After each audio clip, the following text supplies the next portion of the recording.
Oke, saya coba share ini. Mohon maaf, ini sudah pernah saya diskusikan belum ya?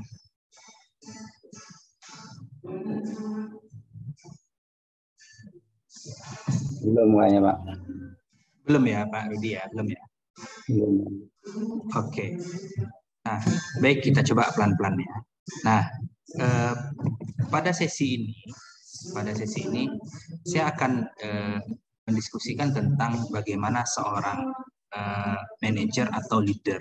Nah, artinya apakah pola kepemimpinan Anda itu perlu berubah? Nah, yang perlu kita pahami adalah manajer dan leader itu kalau dalam teoretik itu berbeda.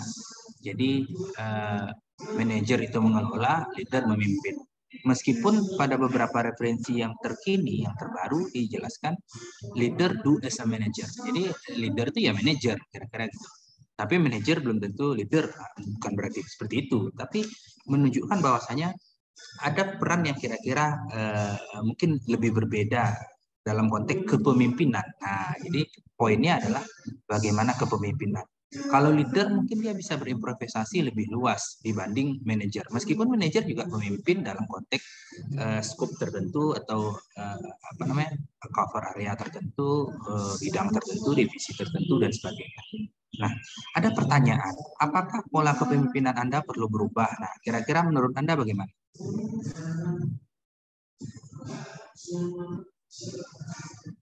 Siapa yang punya pendapat kira-kira?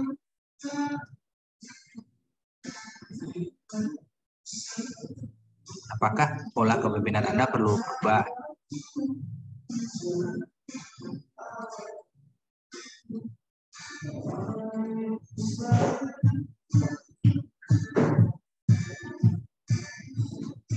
Silakan yang mau coba.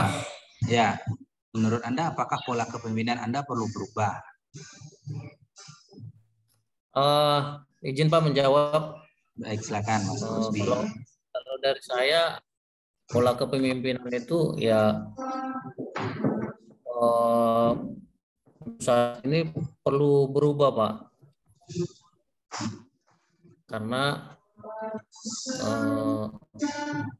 kalau sekarang udah berbeda zaman, berbeda generasi, dan juga banyak pengaruh dari teknologi saat ini yang berkembang. Jadi, sebaiknya kita sebagai leader atau manajer bisa mengikuti atau mengetahui segi positif apa di bawah kita itu. Kemudian kita bisa masuk ke dalamnya sehingga kita bisa sebagai leader kita bisa juga berbaur dalam arti bisa menyesuaikan, namun konsep-konsep atau pemikiran sebagai leader itu harus tetap sama gitu. Hanya saja yang perlu kita rubah. Menurut saya itu, Pak. Oke. Baik. Ada lagi yang lain yang mau coba berpendapat? Ya, Pak Fahmi. Silakan Pak Rudi. Ya, baik. Kalau menurut saya pola kepemimpinan kita itu perlu berubah, Pak.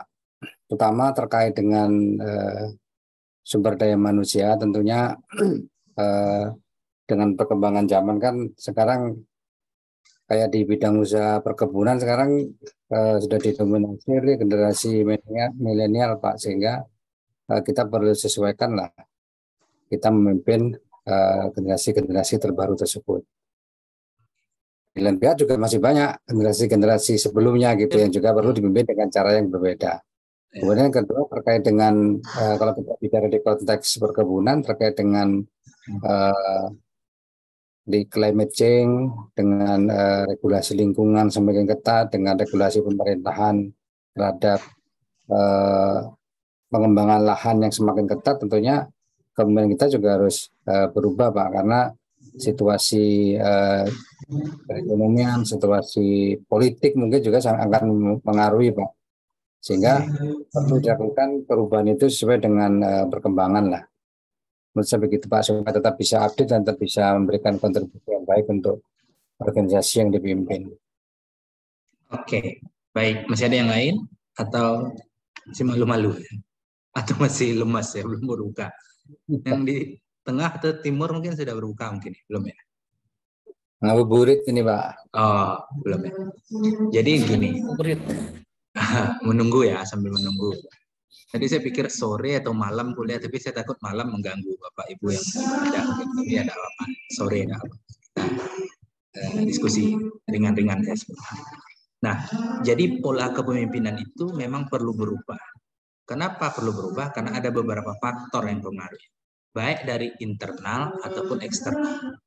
Dari sisi internal, artinya dipengaruhi oleh orang yang kita pimpin. Nah, kalau tadi Pak Rudi cerita, ternyata ada milenial di situ ya, ada complicated juga mengelola milenial. Di satu sisi ada nilai positif memang. Kemudian generasi yang mungkin 50 up atau 50 ke atas mungkin tantangannya berbeda juga. Nah, maka pola kepemimpinan harus bisa mengatur itu. Nah, pola kepemimpinan mungkin orang menganggap itu sama dengan gaya kepemimpinan. Tidak sama. Pola berbeda. Sehingga maka orang dengan gaya kepemimpinan tertentu tetap harus punya pola kepemimpinan yang mungkin berbeda tergantung yang dipimpinnya, misalnya internalnya, sumber daya yang dia miliki. Dan di sisi lain dipengaruhi juga oleh regulasi, itu variabel eksternal, kebijakan negara, ada kondisi-kondisi di luar perusahaan yang mengharuskan memang perusahaan harus berubah, harus menyikapinya, suka atau tidak suka. Bagaimanapun dunia usaha sangat terpengaruh oleh variabel eksternal, terutama biasanya kebijakan. Nah, itu yang kenapa iklim investasi atau dunia usaha selalu minta kepastian usaha, karena dia tidak mau regulasi yang berubah-ubah itu tantangannya menyebabkan sulit bagi perusahaan untuk menyesuaikan. Bayangkan misalnya kita cerita Freeport ketika habis kontraknya aja masih 2-3 tahun lagi, sekarang dia sudah minta kepastian.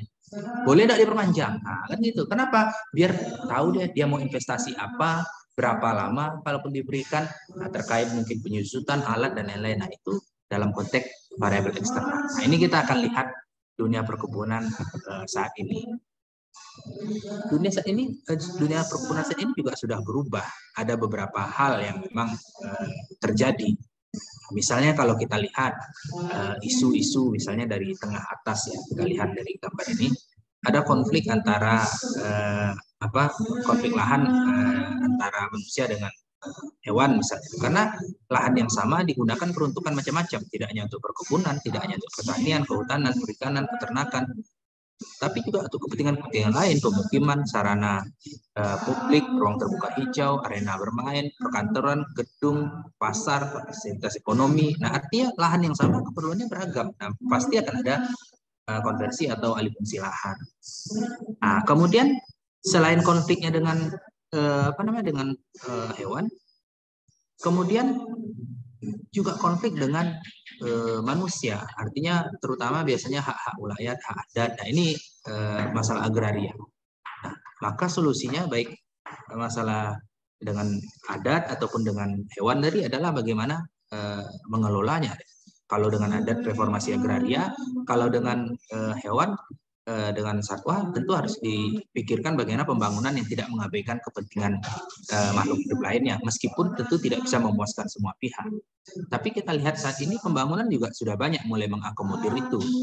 Perusahaan-perusahaan besar punya misalnya HCV, High Conservation Value. Kemudian kita lihat bangun tol misalnya ada perlintasan gajah misalnya. Jadi artinya sudah mulai mengakomodir itu juga karena merasa konflik itu mahal harganya kalau terjadi. Kemudian yang tengah kanan kita lihat ada masalah lain juga. Tadi disinggung oleh Pak Rudi soal perubahan iklim. Ya, sekarang kita mengalami anomali iklim. Ketika musim hujan lebih panjang, kemudian kebanjiran disebut dengan fenomena La Nina. Tahun ini kita terjadi. Nah, biasanya kalau sekarang La Nina, tahun depan siap-siap El Nino, lebih panjang musim kemarau. Kadang-kadang begitu. Nah, akibatnya apa? Akibatnya bagi pertumbuhan tanaman terganggu.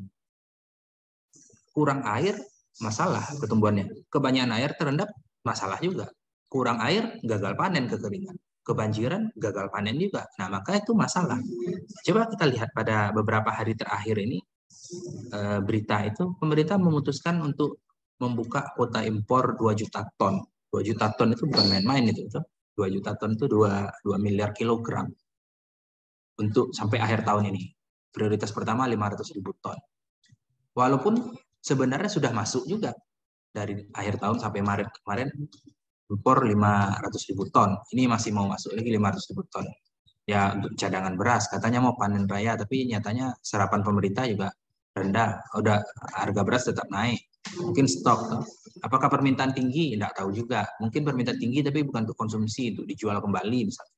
Bisa juga untuk industri misalnya, catering, rumah makan, jajanan misalnya. Jadi ada masalah dalam konteks produksi di sisi perubahan iklim.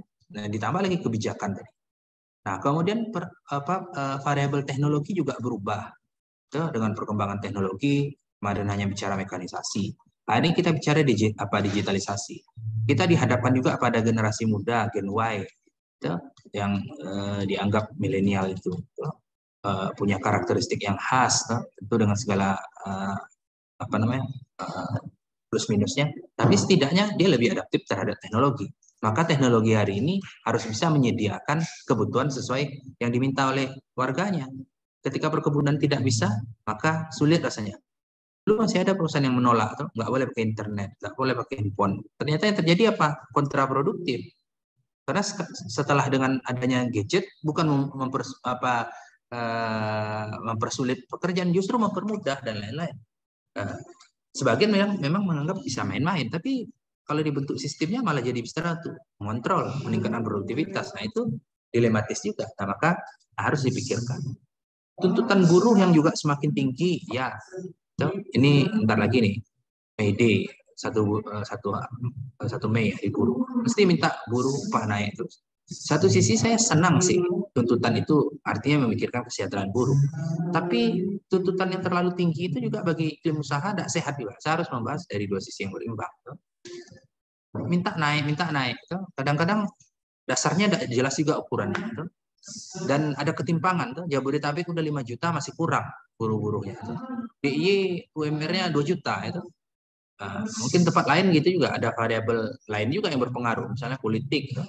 Ada calon yang mau maju bilang kalau saya terpilih saya naikkan UMR. Begitu kejadian malah ditagih warga. Akhirnya berdampak pada beban bagi dunia usaha yang semakin berat. Nah itu masalahnya. Sebenarnya bagi dunia usaha naik gaji buruh karyawan tidak masalah, tapi kan masalahnya kan harga itu terjadi di pasar. Buktinya apa? Buktinya kos produksi naik, upah buruh tapi upah buruh naik, tapi harga di pasar bisa saja turun karena tergantung permintaan, stok dan lain-lain. Maka itu harus dipertimbangkan. Di sisi lain ada tuntutan untuk peningkatan produktivitas. Kenapa? Karena bagaimanapun kita berbicara lahan yang terbatas dan kepentingan bermacam-macam. Nah, itu yang menjadi PR mungkin. Lahan kita luas, tapi produktivitasnya masih rendah. Makanya kalah dengan yang lain-lain. Maka itu PR yang harus dihadapi dunia pertanian saat ini, dunia perkebunan saat ini. Nah, ini beberapa tantangan yang itu akhirnya harus membuat pola kepemimpinan harus berubah. Jadi saya singgung dari sisi internal ada masalah milenial, ada masalah tuntutan profit dan lain-lain. Dari sisi eksternal ada masalah ada masalah regulasi dan lain. Tapi seorang pemimpin ya dia harus visioner, bisa menyikapi itu semua. Nah, maka artinya kepemimpinan Anda harus menyesuaikan dengan kebutuhan dunia masa depan. Nah, itu tantangan yang harus disikapi. Nah, di sini kita akan mendiskusikan lebih jauh tentang leader versus manager. Ini menurut Dennis and Goldsmith. Nah, apa yang membedakannya? Nah, kalau manajer itu dia melakukan dengan benar, maka dia berbicara proses, dia bicara prosedur. Kalau leader dia berbicara atau melakukan apa yang dia yakini benar. Meskipun mungkin dengan pengalamannya dia bisa saja benar, tapi belum tentu caranya benar. Nah, ini kadang-kadang yang keliru. Nah, tentu tidak bermaksud mempertentangkan ya, dua-dua hal itu ada konsekuensi. Kalau kita berbicara tentang proses, maka manajer mungkin unggul. tapi mungkin dinamisasinya rendah. Dia tidak dinamis karena berbasis SOP, berbasis juknis, berbasis standar dan lain-lain misalnya.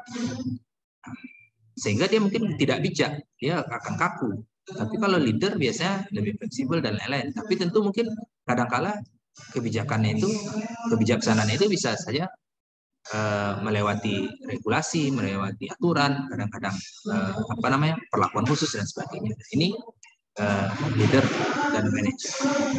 Kemudian leadership itu, kepemimpinan itu berbicara soal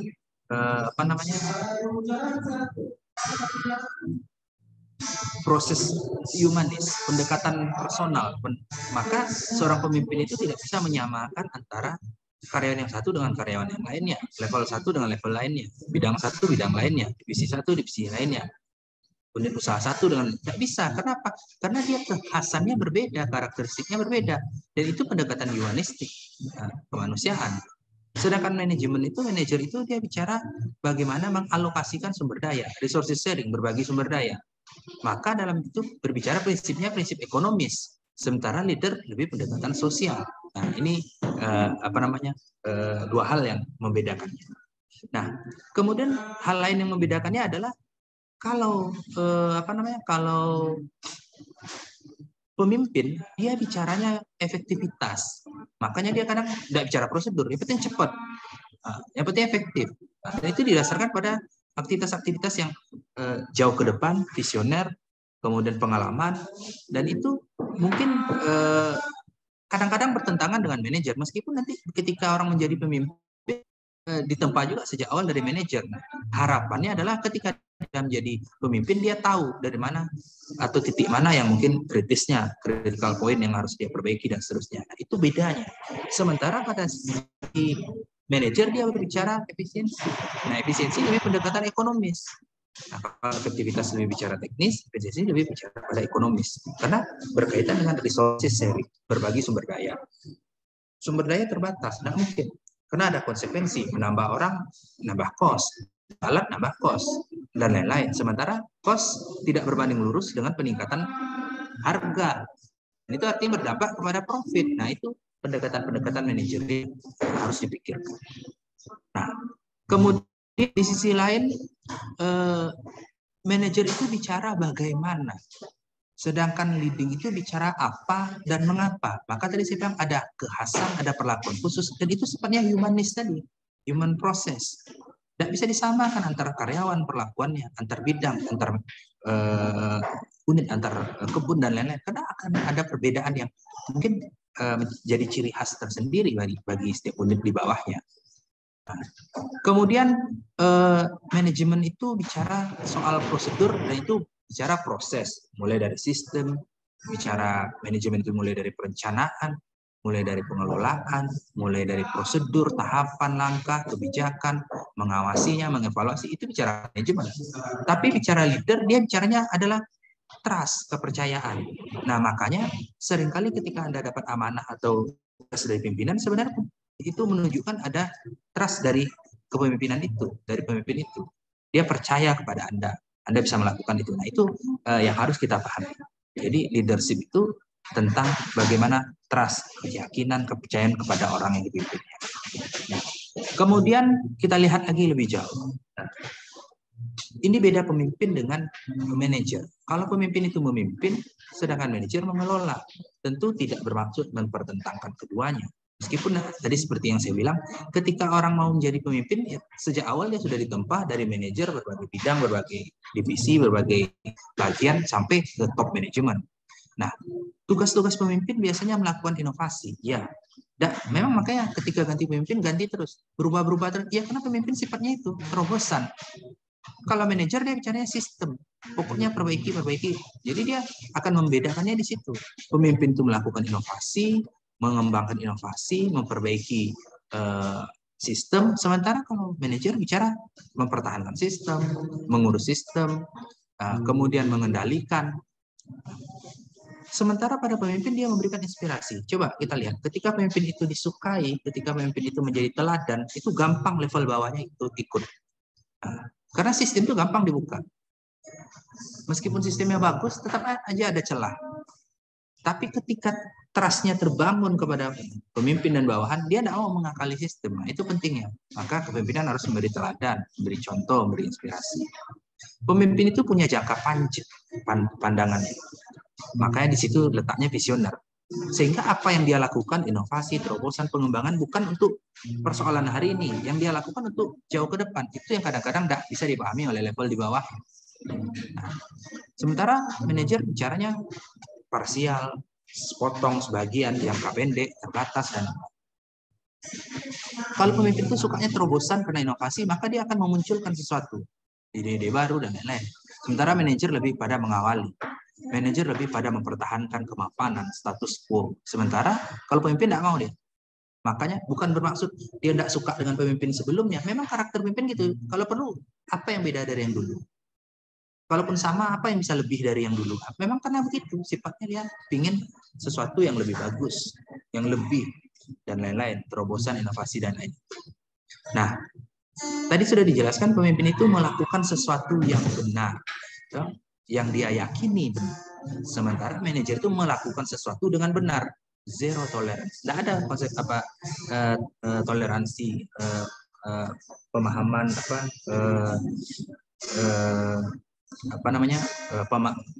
pemakluman. Ya, karena tidak boleh. Dia berbicara SOP, prosedur, kok masih bisa keliru. Dia ada yang keliru dalam Anda membuat sistem, kira-kira gitu. Nah, kemudian kita lihat.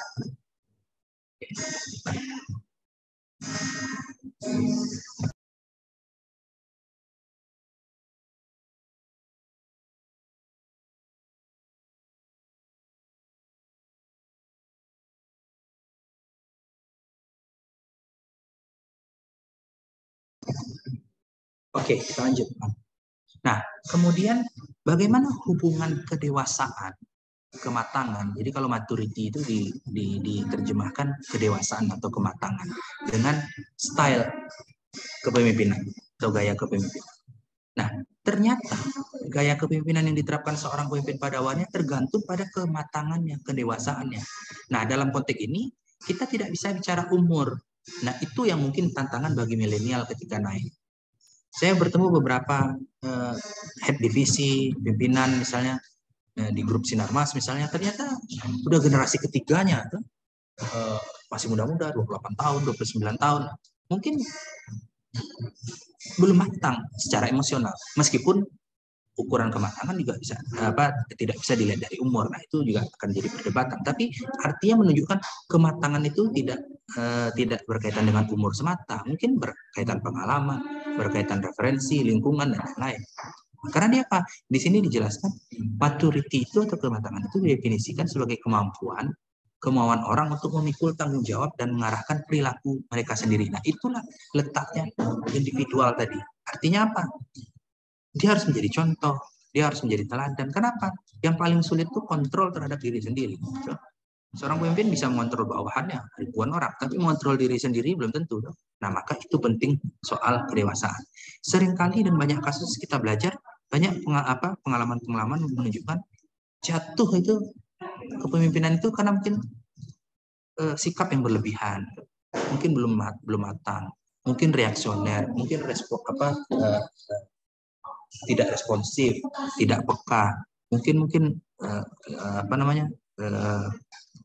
perilakunya kasar dan lain-lain. Walaupun mungkin bagus, nah itu pentingnya. Jadi letak kematangan itu menunjukkan kedewasaan kita dalam bersikap, berperilaku, dan itu kontrol terhadap diri sendiri. Nah, kemudian kita lihat, nah ada tipe pemimpin yang transformasi, ada yang transaksional. Tentu dua-duanya punya nilai positif dan negatif. Bukan berarti yang satu lebih baik dari yang lain, tidak juga. Pada beberapa kasus transaksional juga ada bagusnya juga. Karena terukur kadang-kala. Anda berprestasi, Anda dapat ini, ada posisi ini, ada promosi ini, dan seterusnya. Meskipun bahasanya juga jelek kalau transaksi, seolah-olah. Dan sekarang ternyata faktanya untuk naik jabatan memang ditransaksikan. Bukan dalam konteks transaksi membayar ya. Dulu saya pikir misalnya lelang jabatan tuh kok lelang seperti bayar-bayaran, ternyata bukan lelang. Dilihat siapa boleh apply di situ, portofolionya diadu. Nah, ada juga bagusnya dalam konteks transaksional itu. Sehingga apa? Bisa dilihat, bisa diuji, bisa diadu, itu transaksional. Ini baru buka asesmen untuk beberapa jabatan di ibu kota baru. Beberapa ikut tuh. Ya bahkan yang senior-senior berpengalaman. Tapi ada juga yang muda-muda ikut tuh. Teman saya ranking S1 dulu dan sebagainya. Diadu, ya ternyata begitu. Kalau transaksional dan dia bisa terukur, ya memang nilai positifnya bisa dipakai karena dia terukur. Tapi tentu dalam beberapa kasus juga tidak bagus juga transaksional. Nah, kenapa? Karena transaksional itu pasti ada interest, ada kepentingan dan lain-lain. Nah, ini kita lihat. Pada pemimpin yang transformasi itu dia menyerukan kepada nilai moral, etika. Maka itu bicara tentang perilaku. Artinya apa? Penting bagi institusi itu harus punya etika dan moral cerminan dari pemimpinnya sehingga bawahannya mengikuti. Sedangkan pada kepemimpinan transaksional dia jarang untuk memberikan contoh. Malah dia yang ada hitung-hitungan. Dan biasanya itu transaksinya itu juga terkait ada kepentingan dirinya. Ini yang kadang-kadang jeleknya dari transaksional di situ pun. Yang transaksional dia tidak mau terobosan. Dia biasanya sudah pada zona nyaman, dia pro status quo, dia tidak mau perubahan yang signifikan, substantif, yang kadang-kadang mungkin dia tidak ngerti juga. Yang penting dia dapat sesuatu, berubah, hitung-hitungannya ada, dan seterusnya. Tapi pada pemimpin transformasional, enggak. Dia ingin terobosan, namanya transformasi, ingin berubah. Pokoknya ada aja yang ingin dia perbaiki. Meskipun pada awal mungkin ditentang, dan banyak yang tidak suka juga itu. Manajer-manajer di bawahnya kadang-kadang bisa berseberangan, tapi sebenarnya semangatnya ingin memperbaiki. Nah sayangnya mungkin tidak semua orang bisa memahami kepemimpinan yang transformasional itu. Nah, pada kepemimpinan transaksional, pada level paling bawah mungkin bisa. Kenapa? Dia hanya bicaranya angka-angka saja. Dia tidak bicara jangka panjang, jangka pendek. Pokoknya, oh ini, kalau Anda pungut brondolan, kutip brondolan, Anda bisa nanti meningkat pendapatan Anda. Premi Anda, take home pay Anda, itu gampang tuh transaksional. Oh, dia tahu. Ternyata itu gunanya. Rajin itu. Ambil mengutip brondolan. Karena dia ada hitung-hitungannya, transaksional. Tapi pada level manager ke atas, artinya middle of management, menengah ke atas, tidak cocok itu. Dia tidak bicara itu, dia bicara perubahan. Nah, dan itu bicara transformasi. Kenapa? Karena mereka berbicara juga kewenangannya, aktualisasi dirinya, harga diri, kemudian kebebasan berekspresi, terobosan-terobosan yang ingin dia lakukan. Itu karakter pemimpin yang transformasional. Nah, kemudian kita lihat ada beberapa dimensi dalam transformational leadership, artinya kepemimpinan yang transformasi. Yang pertama, seorang pemimpin itu bisa sebagai idealis influence, mempengaruhi. Cara itu bisa terbangun ketika dia mempunyai perilaku yang menghasilkan rasa hormat, respect. Kalau dia menjadi contoh teladan, maka orang lain mau mengikutinya. Nah, itu karakter pemimpin transformasional. Dia mempengaruhi, influence, dan idealis dia. Tokoh yang sangat mempengaruhi. Yang kedua, dia menginspirasi dan memotivasi. Termasuk dalam hal ini dia juga kadang-kadang men-challenge, menantang karyawannya, bawahannya, stafnya untuk meningkatkan performanya, meningkatkan kinerjanya.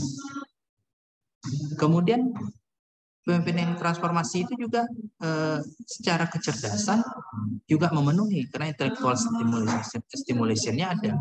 Dia punya inovasi terus, tentu juga mungkin karena pengalaman yang sudah cukup lama dan mumpuni. Tentu saja mungkin harus punya gaya kepemimpinan dan pola kepemimpinan yang mungkin disesuaikan dengan yang dipimpinnya. Tapi saya yakin setiap pemimpin itu tidak ujuk-ujuk. Kalau ada yang tiba-tiba itu mungkin itu kasuistik atau case by case. Saya yakin dapat pemimpin itu mesti tempaan, bahwasanya ada mungkin 25 tahun baru promosi, ada yang 5 tahun baru promosi, itu soal lain tuh. Mungkin soal nasib juga. Tapi kira-kira tidak ada tiba-tiba, mungkin ada tiba-tiba masuk langsung jadi pemimpin kan tidak. Meskipun mungkin memimpin dalam jumlah terbatas ya tetap. Tapi kan untuk sampai level top management atau middle of management minimal pasti sudah punya pengalaman. Itu yang akhirnya membuat dia punya pengalaman dan akhirnya bisa memunculkan ide-ide, gagasan, stimulasi dengan inovasi-inovasi baru. Kemudian dimensi kepemimpinan transformasional yang keempat itu dia individual consideration. Di sini dijelaskan pemimpin itu merefleksikan dirinya sebagai orang yang penuh perhatian. Tadi sudah kita bicarakan seorang pemimpin itu human process, pendekatannya kemanusiaan. Nah, maka dia care dia tentu akan berbeda, dan itu sekarang mulai masif terbangun di banyak perusahaan. Dulu mungkin ada sekat antara pimpinan dan bawahan, sekarang enggak. Bahwasanya ada level jabatan, iya, tapi hubungan personal enggak ada lagi. Dan itu biasanya kadang-kadang terbangun justru spirit semangat itu bisa terbangun justru ketika non formal kegiatannya. Contoh misalnya banyak perusahaan itu punya grup kelompok hobi bareng, sama mancing kah, terapas kah, trail misalnya, olahraga kah. Sehingga itu akhirnya membuat hubungan itu dekat ya. Jadi saya bilang tidak ada lagi jaraknya. Tentu berbeda karakteristik dulu mungkin ya, yang mungkin ada gap, ada apa. Kalau sekarang bahkan pada perusahaan-perusahaan besar itu, di kantor-kantor pusat itu bahkan tidak ada beda itu, ruangan besar seperti working space itu, ruang kerja bersama. Di situ pemimpin, di situ bawahan, situ manajer, sama saja, tidak ada yang beda. Mungkin yang membedakan itu hanya account aja sama fasilitas kantor mungkin, sama rekening bank atau take home pay. Tapi kalau hari-hari tidak ada lagi. Seragam yang sama, ruangan yang sama, pelayanan yang sama, mungkin kecuali pada level-level tertentu yang sifatnya rapat dan itu formal mungkin baru. Kalau hari-hari bekerja tidak. Nah itu sekarang yang terjadi pergeseran, perubahan itu dalam konteks mungkin membuat orang supaya punya kedekatan emosional terbangun, sehingga ketika sudah dekat emosionalnya gampang diajak berubah dan seterusnya. Nah ini dimensi keempat. Jadi penuh perhatian, mau mendengarkan, care, perhatian, mau menindaklanjuti, ada gagasan baru, ide baru, harapan baru, termasuk mau menerima masukan dari staf. Tapi bukan berarti semua yang disampaikan staf juga diterima, juga jangan sampai juga, karena artinya harus punya filter juga saat ini itu, karena kadang-kadang banyak kasus juga yang ternyata sumbernya keliru gitu. Apalagi diterima mentah-mentah belum cross check, akhirnya kebijakan yang keliru yang diambil. Itu perlu hati-hati. Nah, mungkin kebijakan atau kebijaksanaan itu ditempa karena dia sudah berpengalaman tadi. Nah, kemudian kita lihat. Nah, ini beberapa atribut dalam kepemimpinan yang transformasi tadi. Di antaranya adalah visioner, visi. Dia melihat jauh ke depan, dia trust, dipercaya, dia respect, dihormati, dan juga dia menghormati. Bicara respectnya gitu. Kemudian dia mau berbagi resiko. Tidak semua tanggungan itu diserahkan kepada bawahan. Tapi bukan berarti juga pemimpin bertanggung jawab. Ya, pemimpin bertanggung jawab secara penuh, tapi ada bobot tertentu yang dia distribusikan resiko itu. Risk sharing, berbagi resiko. Supaya orang masing-masing bertanggung jawab terhadap perilakunya. Nah, itu yang penting. Itu contoh transformasi. Lantas pemimpin dia bertanggung jawab sepenuhnya, itu juga tidak fair. Yang salah anak buah, masa dia bertanggung jawab? Ya, tentu dia akan bertanggung jawab sebagai pemimpin. Tapi tidak pas juga kesalahan anak buah, semuanya anak buah juga disalahkan tanpa ada kontrol yang lain. Nah, itu makanya risk sharing penting, berbagi risiko. Kemudian integritas, dia menjadi contoh atau modeling. Integritas kemarin sudah kita diskusikan bagaimana pentingnya membangun attitude, perilaku daripada kemampuan kompetensi saat ini. Karena kompetensi bisa diasah, bisa ditempa, dan lain-lain. Nah, kemudian atribut yang kedua pada inspirational motivation ini, yang pertama dia berkomitmen, komit kepada tujuan. Tentu tujuan ini adalah tujuan organisasi yang diutamakan dan harus diutamakan itu di atas segalanya, di atas kepentingan pribadi atau kelompok. Kemudian pemimpin yang punya motivasi dan inspirasional itu dia kemampuan komunikasinya baik, antusias. Nah ini juga penting, soft skill juga itu. Bukan hanya kemampuan teknis yang dibutuhkan, tapi kemampuan komunikasi, sosialisasi, itu juga menjadi tuan yang dibutuhkan ke depan. Maka tadi saya bilang banyak pemimpin yang jatuh mungkin karena cara komunikasinya salah, atau pola-pola komunikasinya, gaya kepemimpinannya sifatnya perintah atau seperti dulu. Nah itu mungkin sekarang dianggap tidak relevan atau kurang pas. Tegas, oke, tapi bukan tegas dengan konteks komunikasi yang kasar dan keras misalnya. Ketegasan itu tentu ada ukuran lain juga, itu penting. Kemudian atribut lain dalam intelektual stimulasi itu ya kalau bersifat intelektual tentu harus rasional, terukur dia secara nalar logika. Di sisi lain harus bisa memecahkan persoalan, artinya problem solving, mengatasi permasalahan-permasalahan. Itu pentingnya pemimpin yang punya intelektual stimulasi. Kemudian individual consideration ini atributnya meliputi perhatian personal, dia care, dia peduli, dia perhatian, dia dia percaya, dia dekat, akrab, itu pendekatan personal, caring tadi. Di sisi lain karena dia menganggap dekat itu merasakan bagian dari dia, maka dia seorang mentor yang baik, melakukan pemberdayaan, empowerment, dia bersedia mendengar, teman yang baik. Itu prinsip-prinsip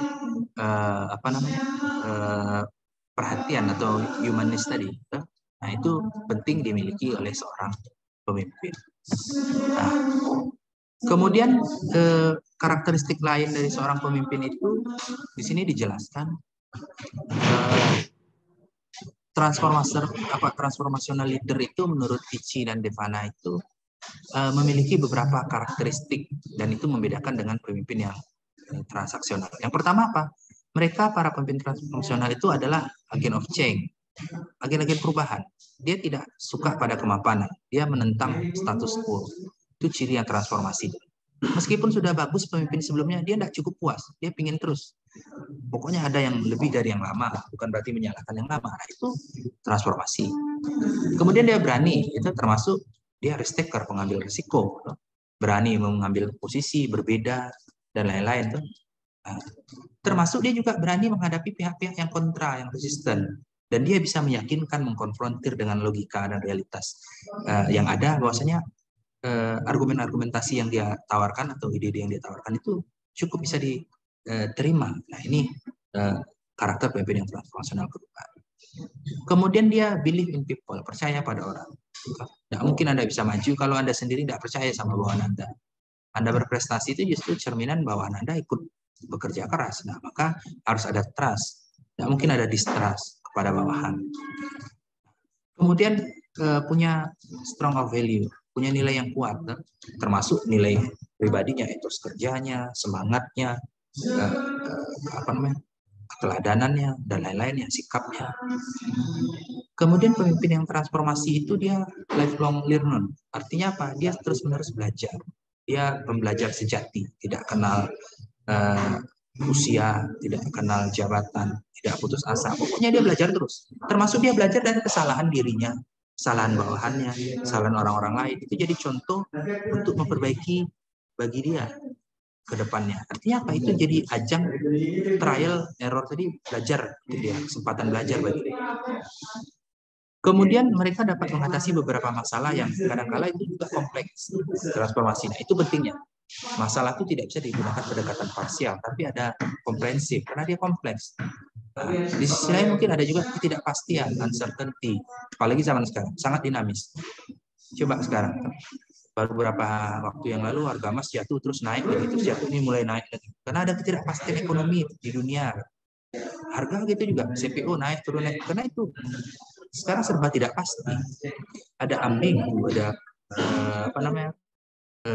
kemenduaan, artinya ambiguitas. Dan kemudian karakteristik pemimpin yang terakhir itu dia itu visioner. Artinya apa? Berpikir jauh ke depan. Nah, ini yang sering kadang-kadang tidak mudah diterima oleh level di bawah. Karena mungkin tidak sampai cara pikirnya atau mungkin sudah terlalu nyaman pada zonanya, pada areanya, comfort zone. Nah, mungkin itu yang membuat sulit berubah.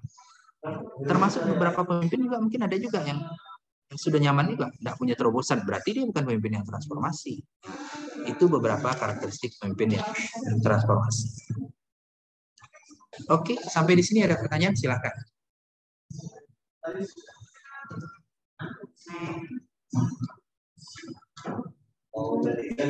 Ada diskusi, silakan. Kalau ada pertanyaan.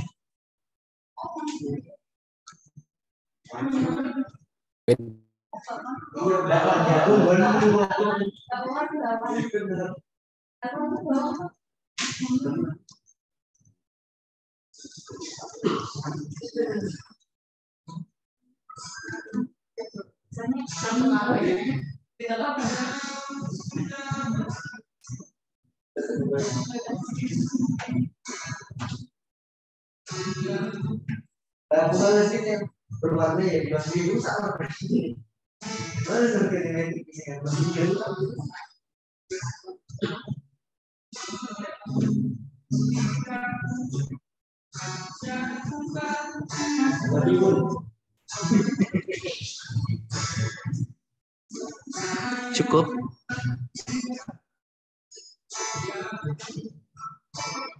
Ada pertanyaan atau cukup?